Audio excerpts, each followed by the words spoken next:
रामचंद्र जी को जब उनके पिता दशरथ राजपाट सौंपने वाले थे, तभी उनकी दूसरी पत्नी कैकेयी को उनकी दासी मंथरा ने खूब भड़काया। मंथरा ने कहा कि राजा तो आपके बेटे भरत को बनना चाहिए। इसके बाद कैकेयी ने राजा दशरथ से 2 वर मांगे। पहला, भरत को गद्दी मिलनी चाहिए और दूसरा, राम को 14 वर्ष तक वन में रहना होगा।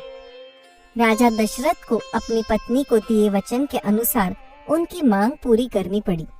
जब रामचंद्र जी वनवास के लिए अयोध्या से निकले, तब लक्ष्मण जी ने भी उनके साथ जाने की इच्छा जाहिर की।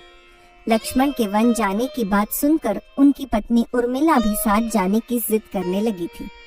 तब लक्ष्मण अपनी पत्नी उर्मिला को समझाते हैं कि वह अपने बड़े भाई और माँ समान भाभी सीता की सेवा करने के लिए जा रहे हैं।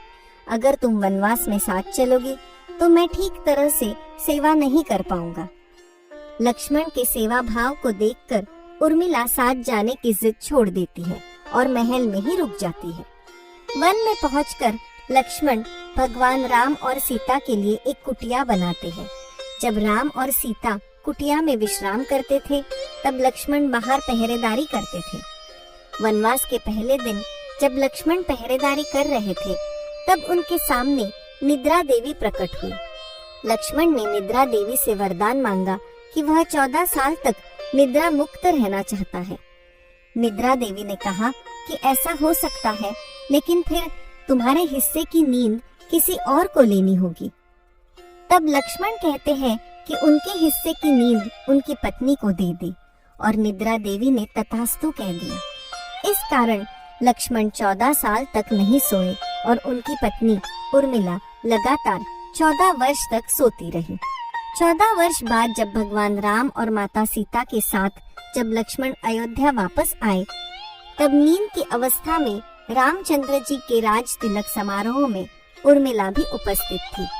यह देख लक्ष्मण को हंसी आती है। जब लक्ष्मण से हंसी की वजह पूछी गई, तो उन्होंने निद्रा देवी के वरदान के बारे में सब कुछ बताया। लक्ष्मण ने कहा कि जब मैं उबासी लूंगा, तब उर्मिला की नींद खुलेगी। लक्ष्मण जी की इस बात को सुनकर सभा में मौजूद सभी लोग हंस पड़े। फिर लक्ष्मण अपने कक्ष में विश्राम के लिए गए व उर्मिला नींद से जागे। इसलिए लक्ष्मण ने निद्रा देवी से प्रार्थना की वे उनके दिए हुए वर को वापस ले लें। फिर उस दिन लक्ष्मण ने अपने 14 सालों की नींद पूरी की और लक्ष्मण की पत्नी उर्मिला की नींद टूट गई। और फिर जब तक लक्ष्मण नींद से जागे नहीं, तब तक देवी उर्मिला अपने पति लक्ष्मण को बड़े ही स्नेह से निहारती रही।